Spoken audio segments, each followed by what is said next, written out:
my opinion, we're seeing a slightly worrying trend in the UK housing market, with mortgage terms getting stretched further and further. So in this video, I want to look at what's happening, what the implications might be, and because when I run some of the numbers a bit later in this video for you, you'll see that some of them might be a little bit scary for some people, and I don't think many people have thought through all of the decisions and the implications of their decisions for taking these longer mortgage terms. So it feels like house prices just keep going up. And to be fair, if you look at any house price chart for the average house price in the UK, it looks like you're about right. This is one taken over the last sort of 20 years, and it looks just like a nice steady line going up and to the right. But if we look at the average house price, that doesn't tell the whole story in terms of the affordability and other metrics that we might want to look at. So I also just want to quickly look at three other measures of house prices. The first is the real inflation-adjusted house price. The second is house prices to median earnings. And third is an affordability metric based on a first-time buyer's take-home pay spend on their mortgage. So I think this might surprise many people, but when you strip out inflation, house prices have actually been stagnant for about 20 years. And so you can see from this chart, which I've taken from the Monovator website, that there's a trend line that's also been overlaid in red here. And that trend line shows that residential house prices have typically grown around 2.5% above inflation. But as you can see, the trend line isn't a close fit, it's a broadly approximated line. But I will just draw your attention to the period from around the late 1990s until the global financial crisis in around 2007, 2008. You can see a massive spike there in terms of real adjusted house prices according to inflation, and you see the absolute boom in that period. So the second metric I just want to look at is the average house price against the median earnings. And you can see that we're currently around the highest levels for over a century. So after enjoying a relatively stable and relatively low by historical periods in the 20th century up until around the 1990s, when multiples started taking off again. So with a typical mortgage, you can generally borrow around 4.5 times your earnings. Now this obviously varies depending on your personal situation, but this means that now we're at the point where you need a couple earning the median salary to afford the median house, and that's been stretched. And that's the most stretched it's been for over 100 years. So this has made it really difficult for single people to afford a house and pushed more people into rent. Now, this has also coincided with the average number of people in a household decreasing. So it's been falling over the last sort of 50 years. We've gone from around 2.7 to around 2.3 people per household now. It's also another time when UK house building has been stagnating. So we build around 100 to 150,000 new houses per year and have done since around the early 1990s. But before that, we were building around double that number. So we'll see that the supply has dropped, the population has increased, and the number of people living with multiple people in a house is also decreasing, which is putting upward pressure on house prices. And so the final metric I want to look at is affordability. Now, there's loads of different ways of measuring this, but I've just taken a proxy as a percentage of take-home pay for a first-time buyer.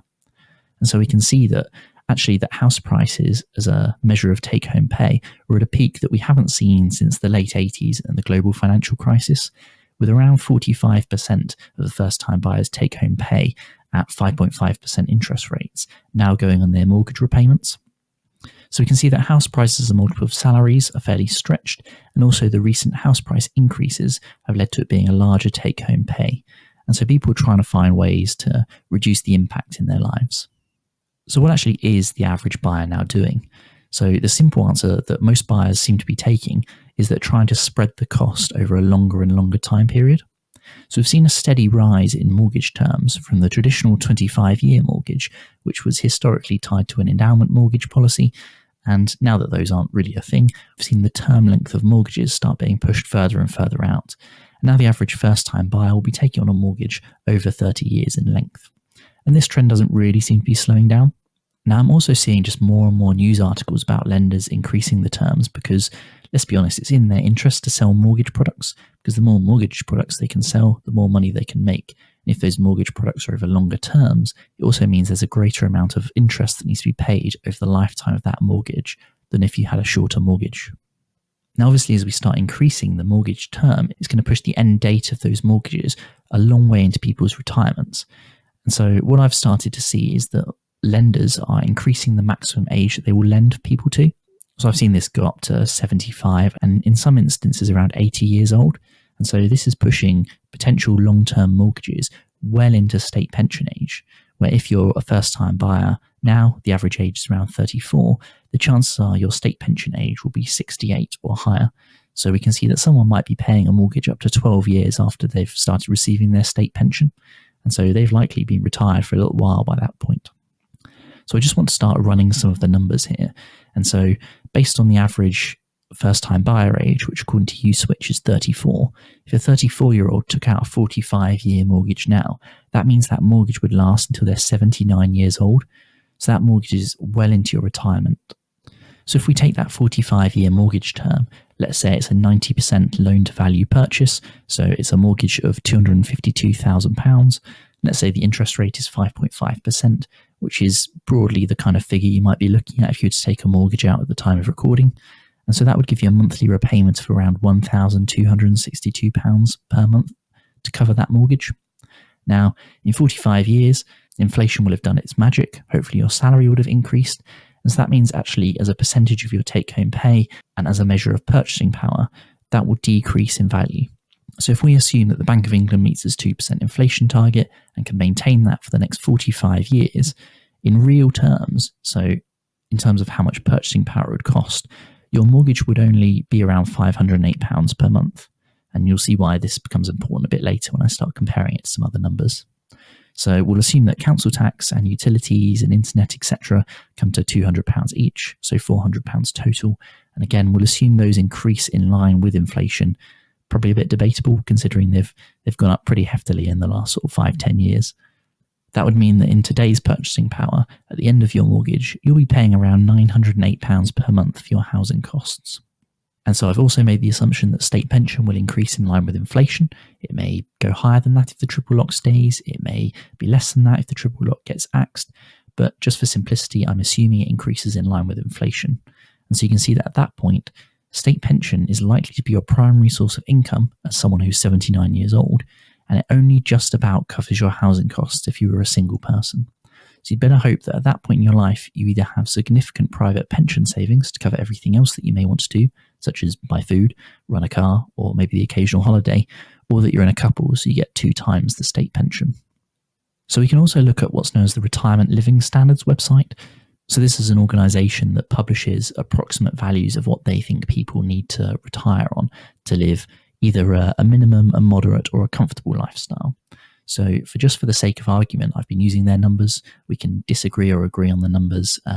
Some of them I think may be slightly questionable, but we'll take the couple living a moderate retirement, so that's £43,100 that the Retirement Living Standards website assumes. And that also assumes that you've paid off your mortgage for that number. So if we assume that both people in a couple get the full state pension of £11,502 per year, that's £23,004 per annum.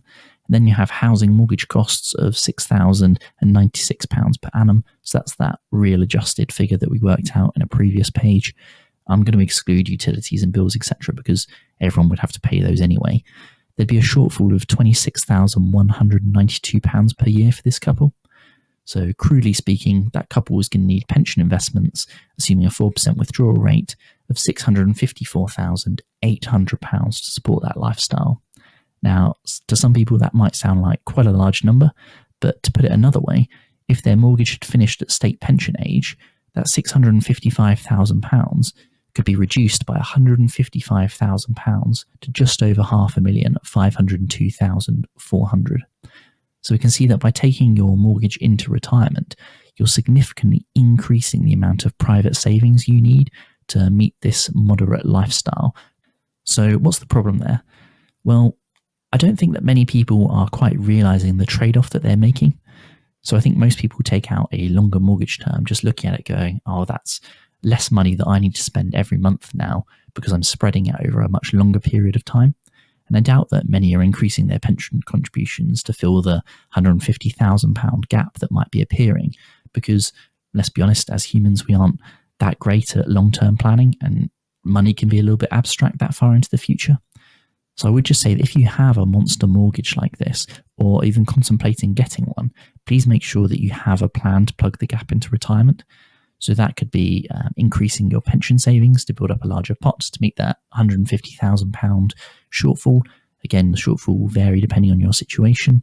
or it might mean overpaying on your mortgage as your salary increases as you progress through your career.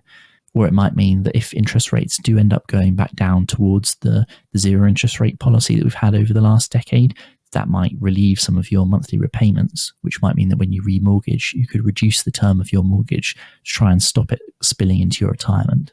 Now, I've put a thumbnail for a video that I've got on my channel here, and I'll put a link to it down in the description as well. But it goes through planning a pension for retirement. It's in quite high level terms, but it has a couple of spreadsheets, and in those spreadsheets you can put in mortgage repayments or taking lump sums to pay off your mortgage. And so you might find that quite helpful, and also because pension planning can just be something where you put in a lot of effort up front, and then after that it's fairly low effort. You just kind of keep track of how you're doing and see if you're on track as you go down the line. So it's well worth doing as an exercise if you haven't planned for your retirement. Now, it can be done at any age, but it's obviously better done the further you are from retirement. Now, if you're interested in more analysis like this, and I also cover a broader area, I have a weekly newsletter, and I'll leave links in the description where you can read it for free without needing to sign up. Then if you do like what you read, you can sign up and get it each week into your inbox. It's somewhere where I dump some of my thoughts. I talk about some personal finance topics. I talk about investing topics, and it's probably the kind of thing that you'd find interesting if you're watching this video. But if that doesn't interest you, then hopefully I'll see you in the next video, and thanks very much for watching.